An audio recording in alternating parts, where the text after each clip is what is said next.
present site plans. Can y'all hear me? Testing. Oh. Test. It's working.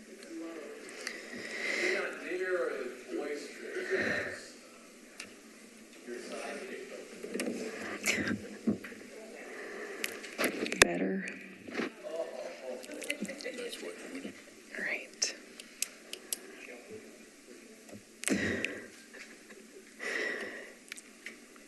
So matters on public hearing today, we're going to be looking at site plans, photos, and maps of the subject properties, and letters that we've received, if there were any, have been provided in advance to the board. At the conclusion of the staff's presentation, the appellant will have an opportunity to present their case to the board, as well as anyone who's here either in support or opposition of each application. If there's opposition to a case, then we'll hear from both sides, and the appellant may have an opportunity to rebut any opposition testimony. Under our board rules, if there's no opposition to a case, then an applicant will have 5 minutes to make their presentation. If there is opposition present, then each side will have 10 minutes total. The section numbers that we refer to today come from the Metropolitan Zoning Code.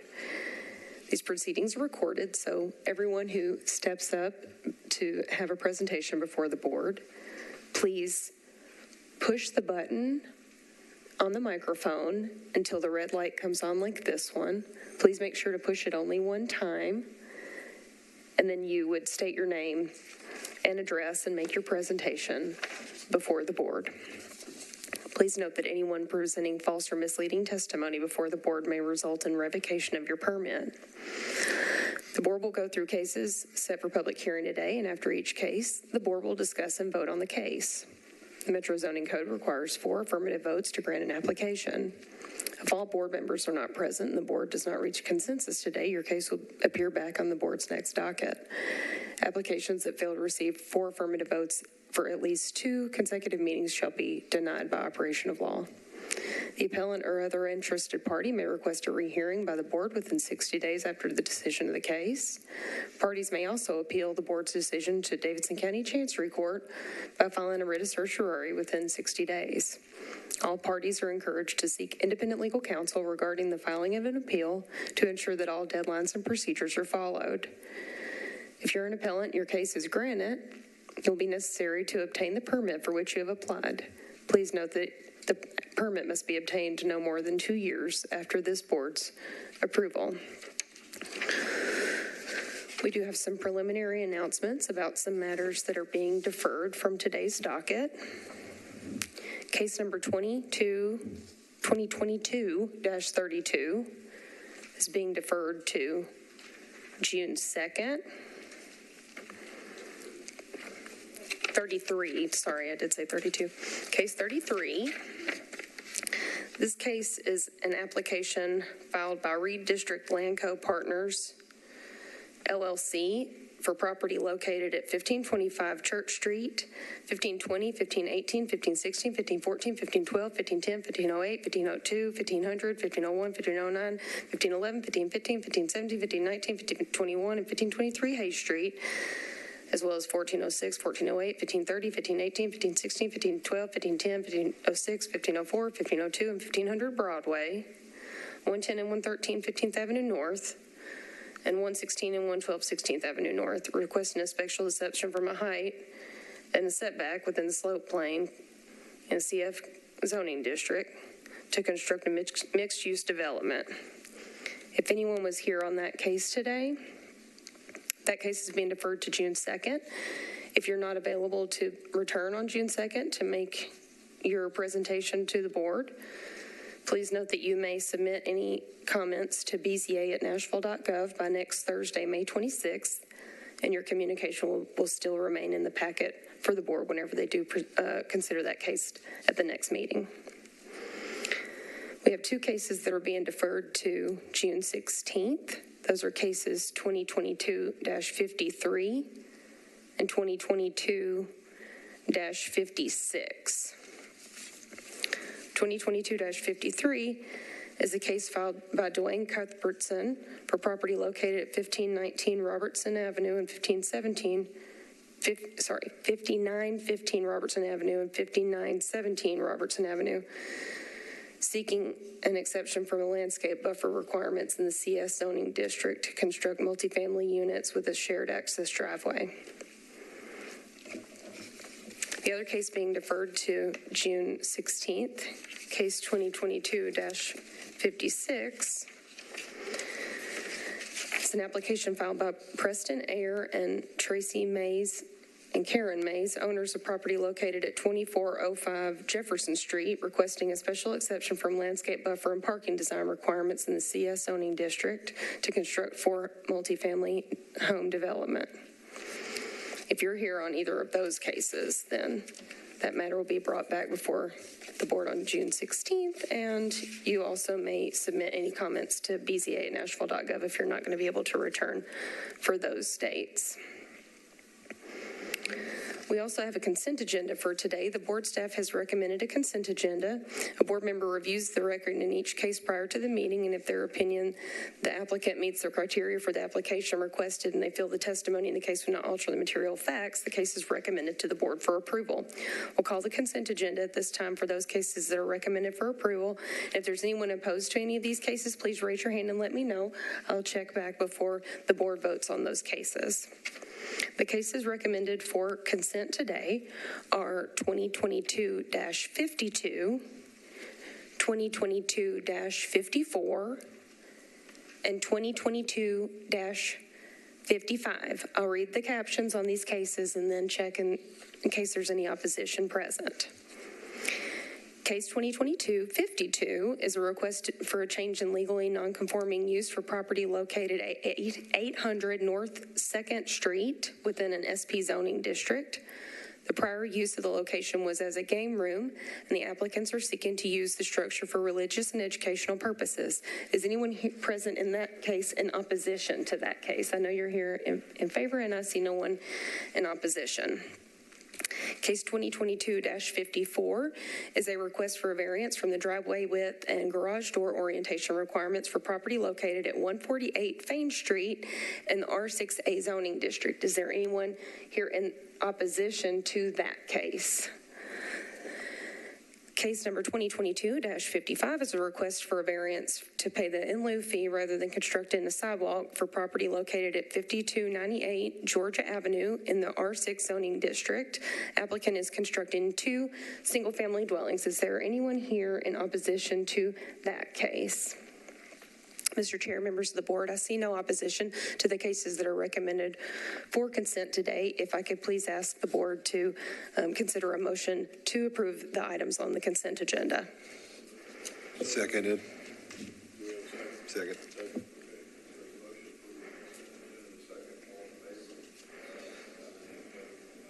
I'm opposed. Pardon me? I'm opposed to case 54. Sorry to throw a wrench into that. Okay, then may I ask the board then to rescind that motion and simply pass a motion adopting cases 54 and 55, and then we can hear case number 54? We don't necessarily have to hear it, but we can vote on it again. If it's not on consent, then I think the proper procedure would be...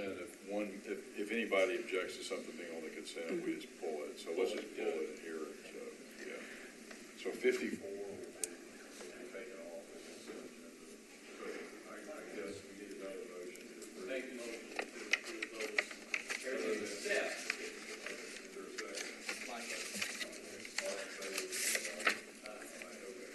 So the consent agenda, that's perfect except for 54. Okay. You might as well keep yours on. Yeah, well. Yes, actually, Okay. Thank you, because actually Yeah, the IT thank you. department made that same recommendation. Yes. Okay. All right. Thank you. So we'll show those 2 items as being approved. So sure, item is approved.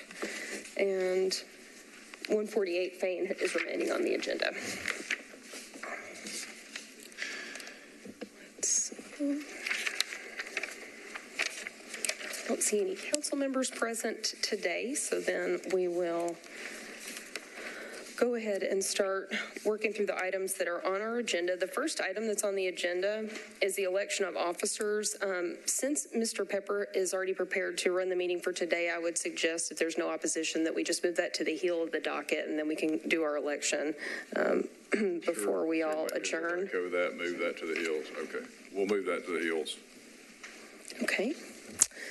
Thank you. Then the next case on our agenda is case 2022-50. That was the matter that was heard at the last meeting. This is an item A appeal of the zoning administrator's interpretation of Metro Zoning Code section 1712.030C3 as applied to property located at 923 Sutton Hill Road in the RS10 zoning district. The motion that was made at the last meeting was to overturn the zoning administrator. There were 3 members that voted in favor of that motion. That was Mr. Lawless, Ms. Karpenick, and Mr. Newton. There were 3 members that voted against: Mr. Cole, Ms. Davis, and Mr. Pepper. I wanted at this time to ask whether any of the members who voted at the last meeting wish to change your vote. Seeing none, then I would also ask whether, Mr. Bradford, have you reviewed the record and the public hearing in this matter, and if so, do you wish to vote? Yes. You have reviewed the matter, and your vote then is, if you vote yes, then you're voting in favor of the motion to overturn the zoning administrator. If you vote no, you're voting against the motion to overturn the zoning administrator. How would you vote? Yes. All right, thank you. So then the motion to overturn the zoning administrator is 4 ayes, and that motion passes. At this time, we will look at new business before the board, and I will resume my seat. So, okay, thank you. Which way, you'll do my PowerPoint? Okay, great, thank you. So case 2022-52 is a request for a change in a legally, sorry, that one's on consent. That one's deferred.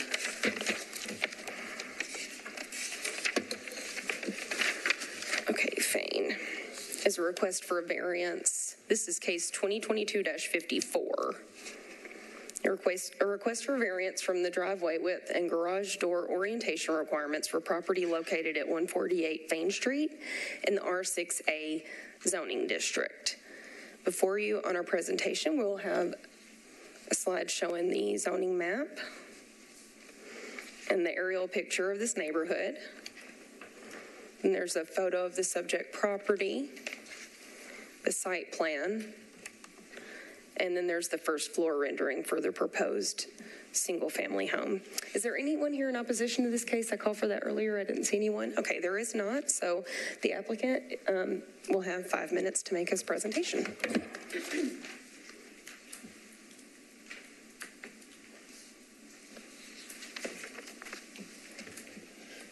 And I thought I was going to get out of here without making a presentation.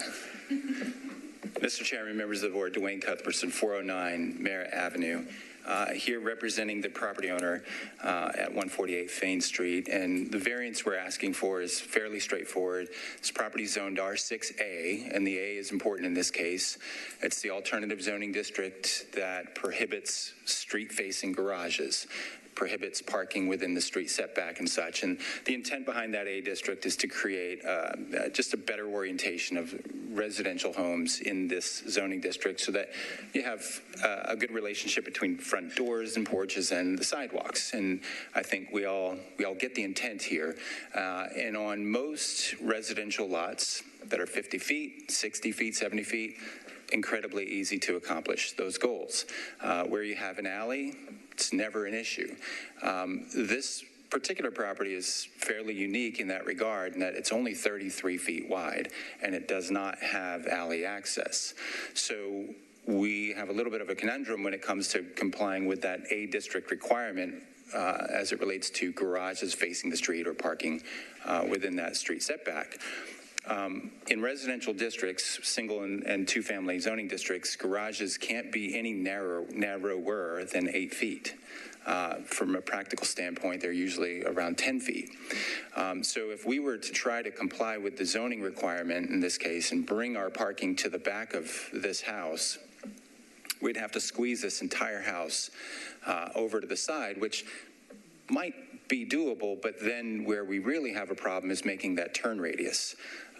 So we'd had 33 feet in which to make that turn radius into some sort of rear loaded garage.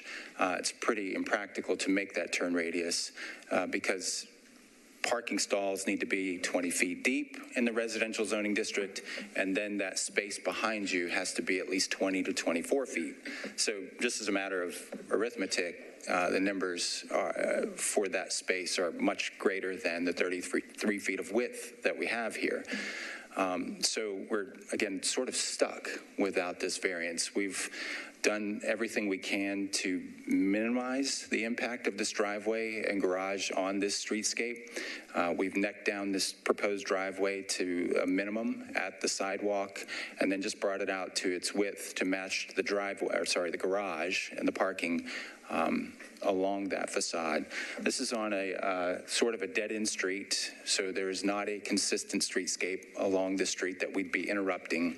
And it's the only block along Fain Street that doesn't have an alley. So pretty much every other single-family lot on this block should be able to comply with the requirement. Just this particular block is sort of stuck. And really, within this block, it's mostly just this lot that's so narrow that we can't get to the side of it.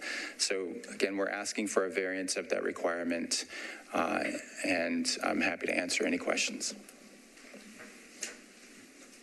Can we see the street view again, pretty close?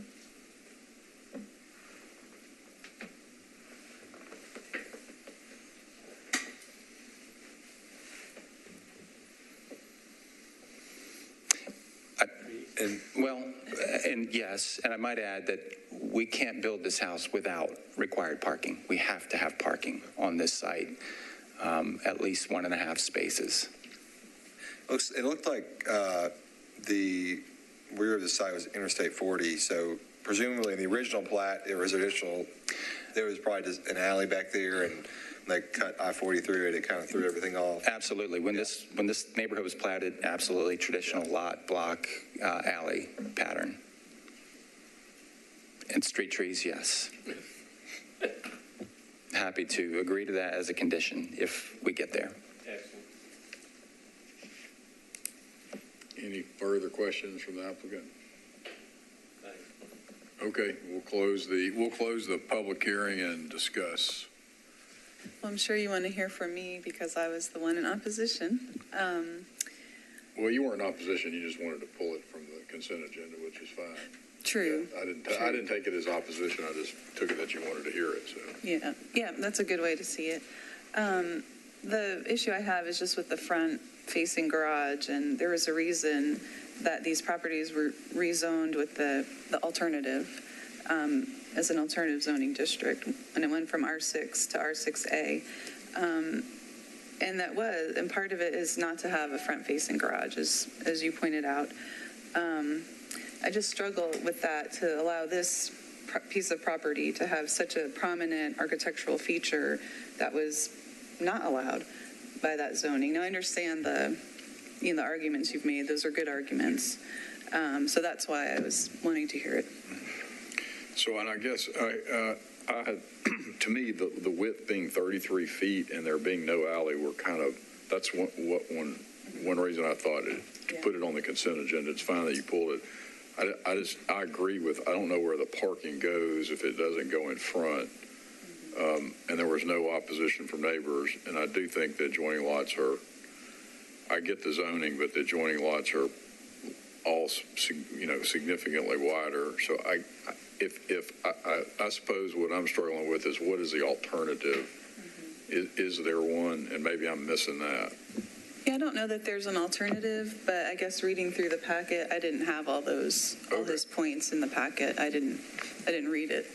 Gotcha. Okay. I mean, I read the packet. I didn't see his points, so it was good to get clarification. Okay. So now that you all have explained it, it makes a little bit more sense. Yeah, I definitely see a hardship. I kind of hate that it appears the design is, in part because of the front-facing garage, is very incongruent with the predominant development pattern of the neighborhood and some of the other houses around there. I think I wish the design was different, I'll put it that way, but as far as the hardship, I definitely do see a hardship here, and I feel like I could support the variance request. Spoken like a true architect. My only comment, other than you agreeing, Dwayne, to give me my trees, do we start a slippery slope by changing, in essence, the entire street with the front, with the parking and the driveway in the front? I don't see how else you can do it, but was my concern. It wasn't great enough to object to it coming off of consent. However, let me ask this: did you guys look at any other ways that you? Can we open it just long enough for me to ask one question? Hearing. Okay. Okay. It's open. So. Did you guys look at it any other way to utilize the back? I mean, I'm asking, and if you didn't, fine. Well, no, we did go through that exercise, but there's just no way to make that turn. I mean, we can live with an 18-foot, even 16-foot house, but it's getting the car back there and then making that turn. You'd effectively have to do a U-turn to get into a rear-loaded garage, and that's our biggest sticking point. Is we don't have the width to make that turn. Since I'm talking, one of the things that we did talk about, but we never got there, was reseating the garage behind the front porch, so that the garage is not the most prominent feature on this facade, and we didn't get to that change before we came to the BZA, and we should have gotten there. So that's something we would entertain, is conditions that just made the garage less of a prominent feature on that facade, to your points. I was going to say, I'm actually very thankful that Ms. Karpanek took this off of the consent agenda, because I think seeing the pictures of the streetscape, like, for me, makes this harder. Like, I understand, I'm not saying that a variance isn't necessary. Obviously, it's necessary in order to build on this lot, but, like, why is a garage a requirement? Like, there are plenty of homes in Nashville that don't have garages. They can have the variance for the driveway and just not have a garage so that you don't mess with the streetscape. So, like, if a couple houses on this block had front-loading garages because all the lots were pretty narrow and that was a part of it, I totally understand. But, like, you're essentially, to Mr. Lawless's earlier point, like, you're going to mess up this entire block face by just this one variance. I'm sorry. I'm sorry. Thank you, Mr. Lawless, for the correction. Excuse me, I rescind my last comment. Mr. Lawless noted that this would be a dramatic change to the block face. Did I say that correctly? Oh, beautifully. I'm so sorry for saying that. So I think a variance is more than warranted, and I can support a variance. I'm just posing the question, is a garage necessary? I don't have a garage. There's plenty of streets in Nashville that don't have garages. So I guess that was my question. So I would say about the garage, and I agree, it's going to be incongruent, but what I see is that if we don't allow this design, what you could get is a tall skinny with a driveway beside it, and then the neighbors are going to have a tall skinny with cars parked in the driveway, which to me probably would also be incongruent. And in terms of I agree with you about the garage, but I mean, if I'm a neighbor, it's a trade-off. Would I rather have a garage so the car's not sitting out in the front all the time, and there's at least the possibility of it being in the garage?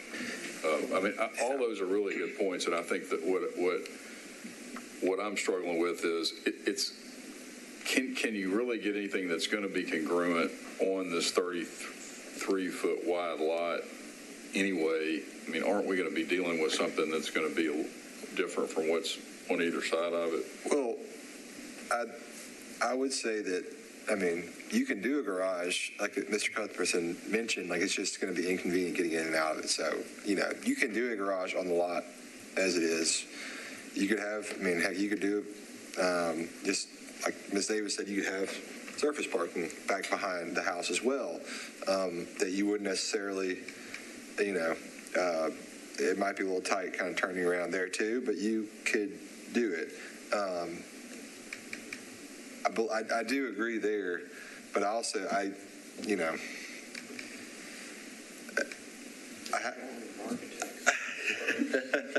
well, I am a little torn, and I did think about pulling it from consent a little bit, but also there's clearly a hardship here.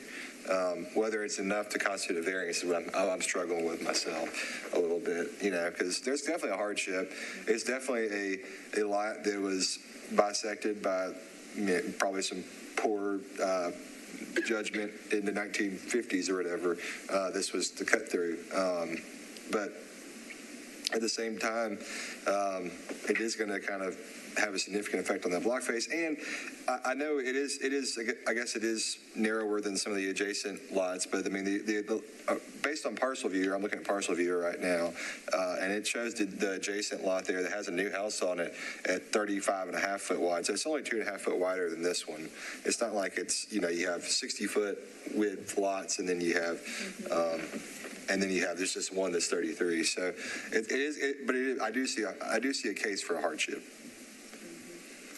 So is the one that's 35, is that the one to the right on the? Yeah, looking at the screen right now, it's the one to the right there. That's according to parcel viewer, again, it's not exact, but 35.5 feet.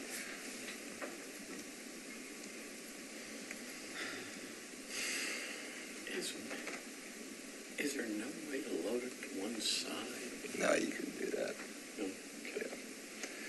Yeah, but I mean, if you think about the width, I mean, just for the non-architects of the group, I mean, you know, I'll admit, your minimum viable depth for a garage is what, 18 to 20 feet, I'd say minimum. I mean, I think a parking space is typically 9 by 18 feet. So if you have 33 feet and you take out 10 foot for a driveway and take out 20 feet for a garage, you have 3 feet, and that's, you know, you got to factor in some setbacks and everything. I mean, there is a minimum viable. a carport or something like that. I mean, I'm asking. Well, yeah, I mean, you could do a carport. You know, your whole car may not fit under it. You know, to be able to turn back and forth, or like Ms. Davis said, you could just have a surface pad to park on the back. I mean, all those are options.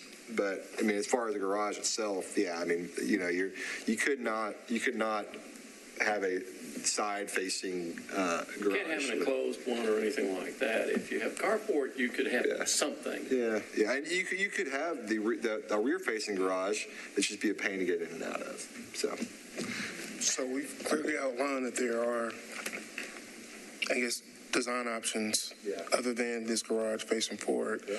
It's more so we got to make the determination whether or not this is enough of a hardship to award the variance, right? And this is just a thought. Like, I agree with everything that Mr. Newton said about the hardship. I see a case for a hardship. I can support a variance. Maybe we should ask the applicant if we can't craft something, because he's heard some of our concerns that looks at least, again, at the back face option. But if not, I mean, if somebody makes a motion, like I said, I do see a case for a variance, so. And I see the hardship. You just don't know what that variance is. Exactly. So. And I was hoping my friends that have that architect stuck in. Yeah, Mr. Cole, when Mr. Cole's light went off, I was like, oh, he's coming. Yeah. Did you not notice the eyes steering straight over that way real quick? That was a couple of variants. I mean, I got my part. I got my trees, so I'm sort of happy. Well, does anybody have a motion to make? Is there any consensus? Do we want to discuss? I think there is a hardship. Y'all have me really thinking about the things that Ms. Davis has brought up. And I mean, it is, And I hadn't thought about the property next door being I can't see what they did with the parking on the one next door because the picture's cut off. Can you see on parcel view or because? I can't. The car carrier, I can see that. Let's see. No, and on parcel view, that house is not built yet in their aerial. So okay. I'm assuming that the driveway goes to the right, just like it did in the existing driveways to the right of the house that's there. Yeah, looks like there used to be a house, and they probably put the driveway back. Well, there wasn't a driveway then, so. Do I have to raise my hand, or can I can just speak? We're in discussion. Your little red light. Yeah. Okay, cool. Sort of gets you going. Is there an ability to grant a variance with a condition as discussed by Mr. Newton with respect to either a pad or some other component in the front? Well, I think the or in the rear, excuse me. I mean, they could do that without a variance. So that's the thing. That they could do that as of right. They don't have to build a garage essentially. And I'll ask zoning to confirm that they're not required to build a garage with a single family dwelling in this zoning. Is that correct? Okay. But they are required to have parking. They are required to have parking. It says you got to have 1 point. But it does have to be enclosed parking spaces. You can't put it in front of the house. Right. You can't put it in the street setback. Sure. Yeah. Exactly. But you could have parking, 2 parking spaces that are concrete or asphalt or whatever in the rear of the house, and that would classify as your parking. And I'm asking zoning to confirm my statement there. But Yes, the notes that are before the board for consideration of the variance, as far as the access and driveway, it says that parking, driveways, and all other impervious surfaces in the required street setback shall not exceed 12 feet in length and width. right. But I guess what I'm saying, you can have parking in the rear, like in the backyard of the house, you can have parking back there. Yes, the other requirement, of course, if there was a garage, then the garage door shall face the rear and the side or rear of the property line. So, yes. But as Mr. Cuthbertson said, he is correct that normally these alternative zoning districts do contemplate alley access. Don't think any gets teed up to give them an access on and off I-24. Well, and here's the thing about it being incongruent, which it is, but I also think, if I don't know who the other neighbors were and who the builders were, but we probably would have seen a hardship for them too, because there is no alley access. Yeah. So I get we want to try to keep it consistent. So. Yeah, I'm going to. We can talk on this all day. Yeah. I'm going to make a motion just because I'm convinced that there is a hardship based on the lack of an alley access in this zoning, the unique shape of the lot being cut off by I-40. I'm going to make a motion to approve the variance with the condition of including street trees. And which would help to mitigate the visibility of the garage in the front, and just with the owner to attempt to mitigate the visibility of that garage via design practices. Okay, I'll second that. We can discuss now. And I'm now looking at my 3 spurts. Is there any type of coverage in terms of, not necessarily trees, but something that would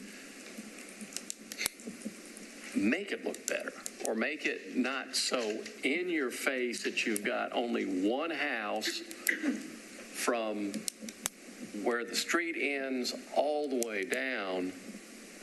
There's not another one that has a front load. And that's why I can't support it, because there's tons of rezonings that happen in Nashville where they rezone a neighborhood and they don't think about the fact that there's not alley access, but they're just trying to update the zoning. And so to me, that's not a hardship. Like, the hardship is, I can give you a hardship on the narrowness.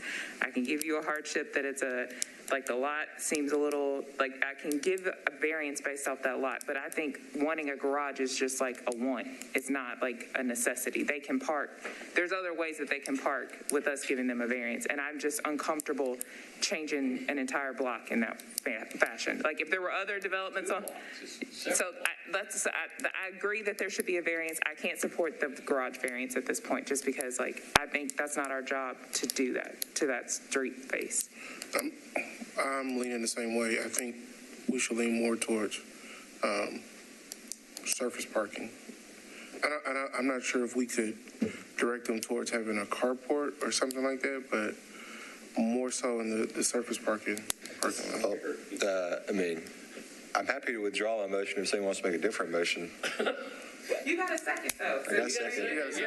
I thought we were moving towards you, but now I mean, Y'all are trying to convince, y'all make me want to vote against my own motion now, so. I was going to suggest that we vote on it and then see what happens.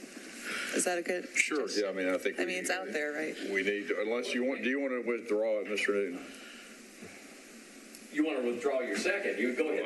I'll withdraw the second if that, okay. So, all right, so we're back to, Okay, I'm going to ask a procedural question of the chair. You volunteered yourself. And that was, had we voted and it gone down, would it, I'm trying to find a way to, maybe if someone asked to defer it one meeting, concoct some other alternative, because I can support variance, I can't, parking is, I'm having a problem with that. you're having a problem with the garage or Yeah, the, in okay. the front load, because nobody else along there has it. There's a great 18-wheeler down the picture. So let me make sure, so you're okay with the, because there's a variance requested for the width of the driveway, then there's a variance requested for the garage. So you're okay with the width of the driveway, but you're not okay with the garage. That's where Ms. Davis is. Okay. Right, and I think, I mean, and that's, Well, and that's why I said a carport or something, I was just I'm trying to find some way so they can use it. I mean, he gave me my trees, and what more can you? But nobody else on the block. I mean, it's just, and that was causing me, and you articulated it, Shanti, so much better than I have. That's where I'm having the hiccup, if that makes any sense. But Would there be a need to defer? My question is a carport categorized as surface parking? Yeah, I mean, if you have parking spaces under a carport, that would count for your parking. Like, yes, but is it surface parking? Is that what they're because like if we're trying to give a variance saying like you got to have surface parking at a garage, are we then eliminating a carport as an option? The requirement is for parking, and that's, and I'll ask zoning to confirm this. The requirement is for parking, whether that's in a garage, on concrete, in a carport. You have to have off-street parking. Is that the requirement there? You have to. Right, but I think that a carport would still have to comply with the setback requirement. Right. Yeah, you couldn't have it in the front for sure. Yeah, I mean the carport would have to be in the back. It couldn't face the street, I guess. Right. Right. Be the setback. That answers my question. But the width of the driveway is specifically tied to having the garage in the front. Okay. Because it's, I mean, they could build a driveway to the back and have parking back there under. I mean, they could have done that without coming here. They're asking to have essentially a 2-car wide driveway in the front so they can go straight into into that garage. So that's what they're asking for. So they're tied together. I mean, yeah. That makes sense. Well, I'd say I would like to defer it because I'm going back and forth because Ms. Davis and Mr. Cole came on with some, they saved their strongest, best points till last, and lots of good points have been made. And so I kind of want to defer it because it's one of those cases that it takes a lot of mental energy to figure out. But I don't know what's going to change if we defer it. I mean, it seems to me if anybody, I mean, I'll ask the architects. I mean, it just seems to me like there's not another, it's either it's going to be in the front or it's going to be in the back, and you're going to have to redesign the house and have the tall, skinny. So is a deferral really going to Or are we just kicking the can down the road? if it was deferred and the applicant, Dwayne, was to come back and said, okay, this is what we tried, and maybe presented that, I may not like it. I may hold my nose and go for it. It's just, I've got to see that effort, other than whatever, and I've got enough, besides for my proponent, my next door neighbor here, I've got enough to where I can get close, but I just can't get there. I just want them to say, we tried this. We tried carport. I know a lot of people don't like carports, but I mean, I've got one. I mean, a lot of people do. And Dwayne, do you know what I'm trying to get to? And if you said it just, I can't do it. I'm sorry, I'm not allowed to ask him. I know. But we can open up the public hearing and ask the applicant. It appears like you may not have the vote. So would you like would a deferral be something that would be helpful to you, or do you think we're just going to be kicking the can down the road and back to the same place with a? I think just based. Do you see a reasonable redesign that's going to kind of address what you've heard here, or do we just need to vote? I think based on that first comment, it doesn't appear to have the votes as a reason for deferral enough. But based on the conversation that I'm hearing, I think there are some alternatives that we can try. There's one in particular that would, at least in my mind, reduce the width of the garage, and maybe even then push it behind a facade so it's not as visible when you're at an angle or coming down the block. Absolutely. Okay, so we'll close the public hearing. I'll make a motion we defer for one meeting. Is that enough time, or okay? Second. Okay, so I'll make a motion. I just seconded. Okay, well, I've got a second, so all in favor of deferring at one meeting, raise your hand. Okay. Thanks, Glenn. All right. We need to have some easies for a while. Well, I mean, we had a hard one last time. Mr. Cuthbertson went from the consent agenda to the deferral. That may be a first. That might be a first. Yeah, that was a. But I mean, no, I'm glad that you you were more alert than I was about it, because I didn't. I think your points were really good. So everybody's points were really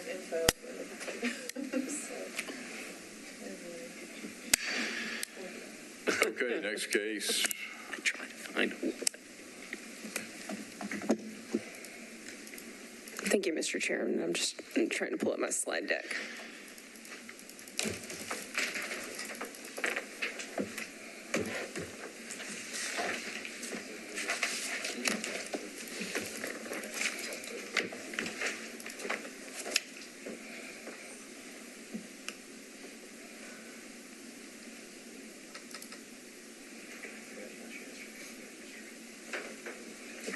Okay, thank you. The last case for the afternoon is case 2022-57. This is a request for a special exception from the height restrictions for an accessory structure for property located at 2622 Emory Drive. This is located in the RS20 zoning district. Here's a zoning map. This parcel actually abuts. So the RS20 zoning district goes one direction, and then the properties on the other side are R10, and in the back is a separate zoning district as well. Here's an aerial photo of the neighborhood. Here's the front of the home from the street. And then here you can see the detached garage in the back. Here's a closer photo of the subject garage. I don't believe we have any parties here in opposition today, so the appellants will have 5 minutes to make your presentation. Please state your name and address. State your name and your address, and you have 5 minutes, ma'am. Okay. Hi, my name is Liz Lopez, and this is my father, Ruben Lopez. We reside at 2622 Emory Drive. Can you move that speaker towards you just a little bit there? Yeah, thank you, ma'am. Do I need to repeat that?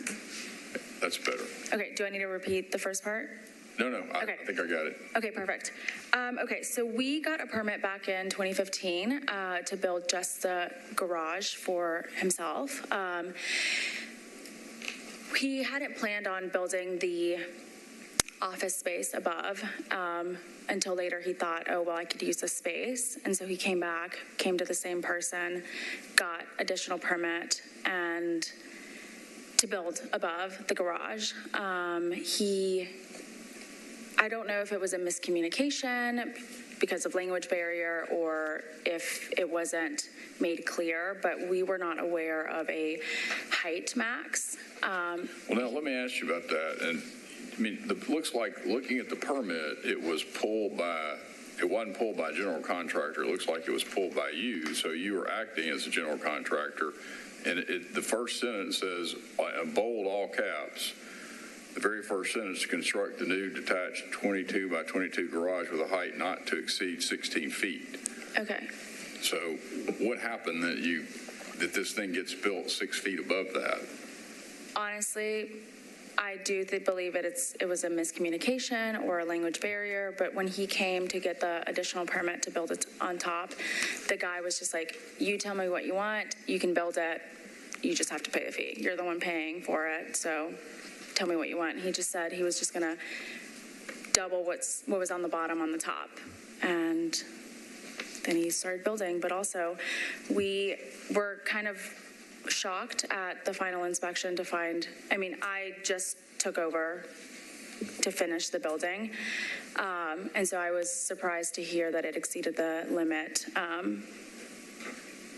because it passed all the initial inspections and we weren't made aware from the get-go. I guess we were, but we weren't made aware after it was built and no one stopped us and were like, hey, it's too tall until the last final inspection. Did you put a bathroom in this unit? It has a toilet, yes. Okay. Is there a shower? No. Okay. So help me understand because your permit's from 2015. What's the timeline of that was 7 years ago. So right. What's the timeline of this whole thing? How do we get here now? So, time, money, he owns his own construction business, so he was doing a lot of the work himself. And obviously the construction business is booming right now, so it's just lack of time.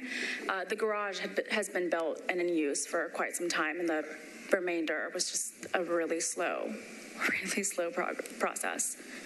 So this is you're just recently completed the inspections for this permit from 2015. Is that what I'm understanding? Correct. Okay. What year was it framed in? When did the framing go up? So I guess in 2015, right after the permit was put out. Okay. So the general shape of it has been in place for 7 years now. Is correct. That all right? Okay. Thanks.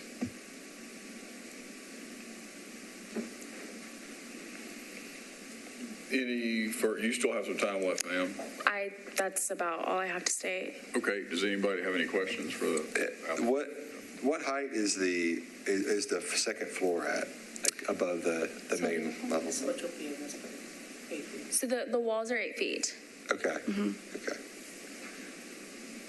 So the eaves of the gable are at 22 feet. Is that what I'm understanding? Right. Okay. So on your little sketch, it shows 10 feet and 12 feet. That's why I was a little confused there. So I drew that myself. That was Jessica Shepard. Okay. It's a great drawing. Just kind of advised me on how to do it. So I was like, okay. And I kind of ran it by her and she was like, that's fine. So, I know absolutely nothing about any of this. So. So you said the bottom floor is 8 feet, and then you have a floor, and then you have another 8 or 10, 12 feet above that, or 10 feet in the garage. Okay, so the garage is 10 feet. The garage is 10 feet. Okay. 8 feet the bottom. Okay. Yeah. Okay. So 18 feet. Gotcha. So then, wouldn't that make the eave at 18 feet? Entonces no serían 18 pies, dice. So 10. ¿Y lo de arriba? Okay, so yes, but he doesn't know how much the gable is, how tall it is. Oh, the top of the gable. Yeah. Okay. Yeah. Okay, so the eave is presumably lower than the 22 feet that's shown here. Okay. Okay. Do you know, so approximately would the eave be around 16 to 18 feet probably? 18 feet. Aproximadamente como eso? So the garage, segundo piso. So you mean like from the bottom of the garage to the second? Yeah, from the bottom of the garage to this point. Yeah. Okay, see. Okay, 18 feet. 18 feet, okay. Thank you. Any further questions for that?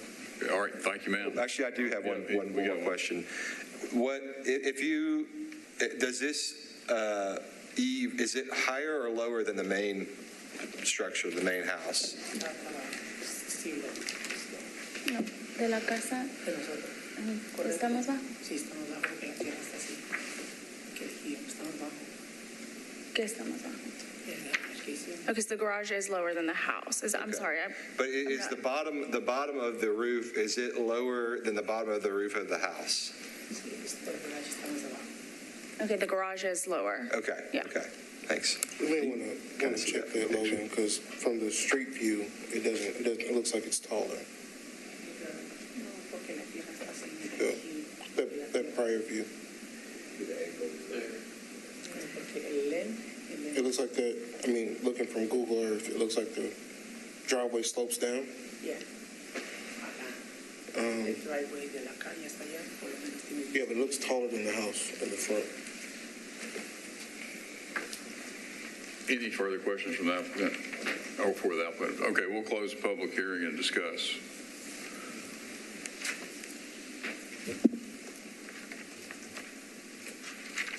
I mean, it's been there for 7 years. And I guess this is a question for codes. So when you're looking at the height, like if this was a hipped roof, you'd have the eave at that 18 feet. Do you typically count to the top of the gable as your height? Is that what it is? Or is it to the bottom or to the eave height, or from the eave height for these heights of these things? Because I know that the actual like the roof is not included in it typically in the height, but I don't think that we have I don't know what the height of this is right now. Gotcha. Okay. But is the requirement 16 feet to the bottom of the eave? Oh, yes, the requirement is in all districts with a minimum lot size of less than 40,000 square feet. Accessory structures shall not exceed 1 story or 16 feet in height, whichever's less. So it's the overall height. Okay. So, I mean, the question I have is, the thing that is troubling to me is, what is the purpose of the code if somebody gets handed something that says in bold all caps, not to exceed 16 feet, and they go 6 feet over? And, I mean, when you agree to act as your own contractor and you accept full responsibility for code compliance, as it stated, that is troubling to me. So I don't... Spoken like a true lawyer. Well, and this is not one of the cases in which the applicant was told something incorrectly by codes and acted upon it. So, but I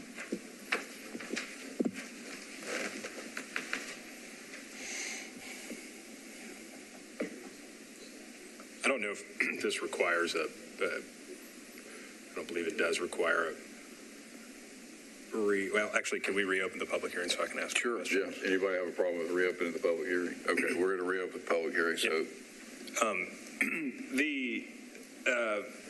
it appears through the code's records, through the permits of the e-permits system, that there was an approval in 2017 of the building framing.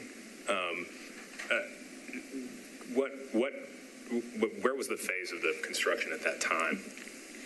En 2007, ¿cómo estaba? ¿Cuánto era la construcción? Igual se terminó rápido, entonces se hizo rápido, como está, yo creo. El mismo año, ¿verdad? Cuando se volvió a abrir el permiso. Igual, como está ahí. He thinks around the same as it's pictured. Okay. any more questions? Okay, we'll close the public hearing. Yeah, and I picked up that part too, but I've assumed that when they go inspect the framing, they're not pulling a tape measure to make sure that it's code compliant. I've assumed they're making sure that it's the proper type wood and that it's, the construction practices. Because if otherwise, they wouldn't approve it. They would come out and pull a tape and say, wait a minute, you're not code compliant. You're at, above 16 feet. That was my take on that.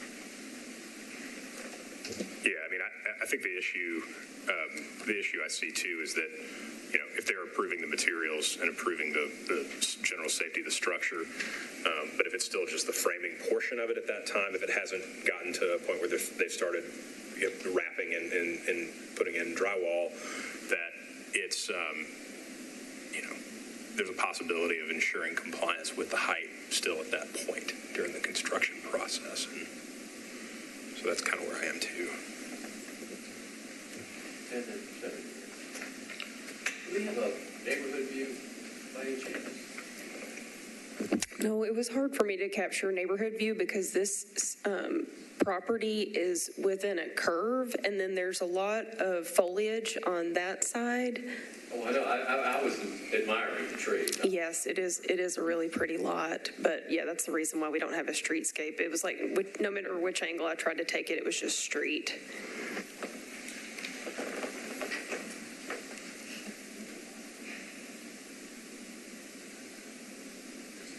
Well, the only thing I'll say is at one point, I thought that the requirement was 16 feet to the bottom of the eave, and I don't know if codes would have changed in the 7 years since this was built, and that's, I guess, a little bit on my mind, but I don't know how to verify that, or even if that's a different section of the code or so. But if that was still the case, they would be within 2 feet of complying. But we don't have that argument from the applicant, so. Well, and you think about, the way I'm looking at it is the purpose of the code is to, prevent unsightly structures from being built that are way out of character, out of context, that the neighbors don't want you looking over into their lot from your tall accessory structure. And this has been here for 7 years, and and obviously there's no, they had the sign out there, there's no neighborhood, backlash on the structure as far as we know, and we probably would have heard from them if there was. So, Like last week or 2 weeks ago? Just saying. Yeah, how did this get to us, by the way? She said that they were applying for their final permit, Okay. like their final Gotcha. occupancy, Okay. yeah, so.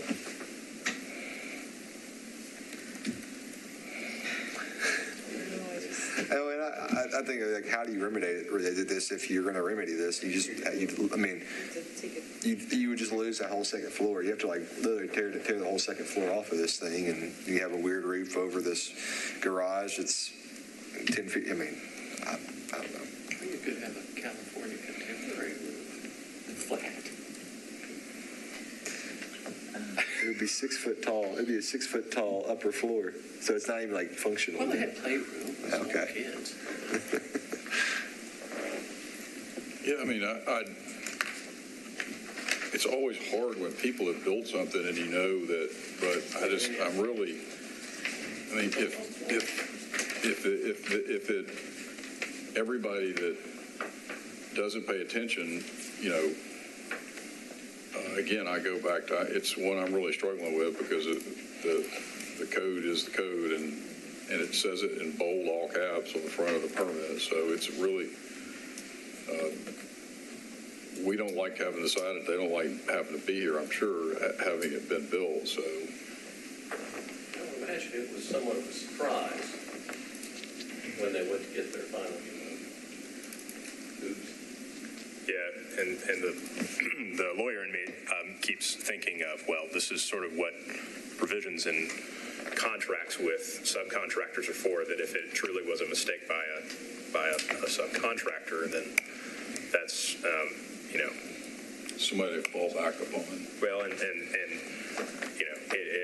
there's a responsible party that may not be the applicant, but They always have an additional review to someone that wears a black robe, because we're being asked to do equity. I'm not a chancellor. Don't want to be a chancellor. about, would you be a motion maker? Yeah, I'm going to make a motion that we deny. Simply because the code's the code. I mean, I can't rewrite it. As much as I want to help these folks, I can't do it. And I think I made that.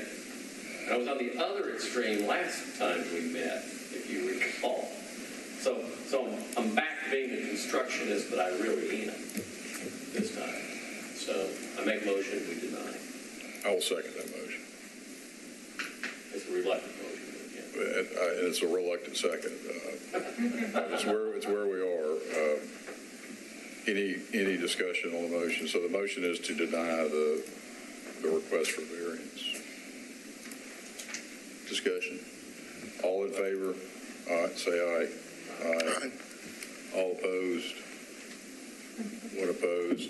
I'm sorry, that does not pass. Okay. You do have the right to, as Mr. Laws pointed out, you've got another step in this process. I'm sorry, what was that?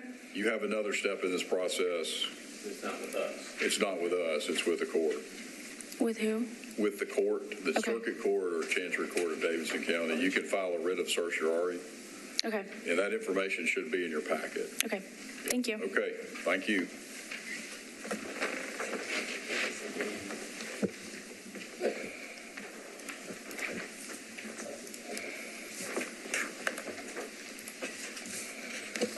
Okay, and before we adjourn for today, we will take up our election of officers. We need to elect a chair and a vice chair. And so, Can I nominate Ross Pepper for chair? thank you. Do you hate him that much? I'll second. On the contrary. Yeah, we do. Yes, that's a motion, and then Mr. Laws is seconding that motion. And if you all would please take a vote on the motion to make Mr. Pepper your chair. I will abstain from vote. Okay. So You got to vote for yourself. I think I have to recuse myself from that vote. So. You suffer. I will nominate Ms. Carpeneck for vice chair. Boy, does this sound contrived. I'll second it. Okay, there's a motion and a second. All in favor? Ms. Carpeneck for vice chair? Okay. Thank you. Yeah. You didn't vote for you recused yourself too, so. Correct. And welcome to our new board member. Yes, that's right. Thank you. Welcome, Peg Bradford. You wanted this. Yep. Congratulations, by the way. Usually we'll have more than two cases, so. I also probably Right. look less like a deer in headlights as time progresses. So, Well, this time we'll go ahead and adjourn our meeting. Thank you. Okay, we'll adjourn the meeting. it's a bit like bang a gavel. Oh, I'm supposed to, yeah, and she brought me the gavel here. I'll late. Adjourned. There you go, yeah.